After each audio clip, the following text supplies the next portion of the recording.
دیگر خبریں شامل کرتے ہوئے آپ کو بتائیں، خیبر پختونخوا کے ضلع کرم میں جاری کشیدگی کے خاتمے کے لیے وزیر اعلیٰ علی امین گنڈاپور نے کل صوبائی اپیکس کمیٹی کا اجلاس طلب کر لیا ہے۔ بیرسٹر سیف نے کرم کے معاملے پر جلد بریک تھرو کا امکان ظاہر کر دیا۔ کے پی حکومت نے کرم میں غذائی اجناس کی ضرورت پوری کرنے کے لیے رعایتی نرخ پر گندم کی فراہمی کا فیصلہ کیا ہے۔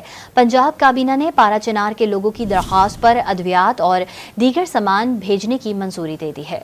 ضلع کرم میں جاری کشیدگی کے خاتمے کے لیے وزیر اعلیٰ خیبر پختونخوا علی امین گنڈاپور نے صوبائی اپیکس کمیٹی کا اجلاس بلا لیا۔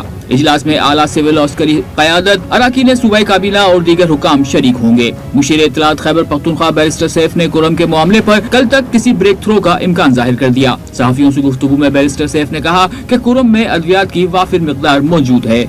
کرم میں امن کی صورتحال یقیناً پرابلمیٹک ہے، لڑائی ہوئی ہے، دونوں جو متحارب فریقین ہیں ان میں جھگڑا ہوا ہے، کئی افراد جاں بحق اور شہید ہوئے ہیں۔ اس لیے یہ تو نہیں کہا جا سکتا کہ وہاں پر سب کو ٹھیک ٹھاک ہے، ٹھیک ٹھاک نہیں ہے۔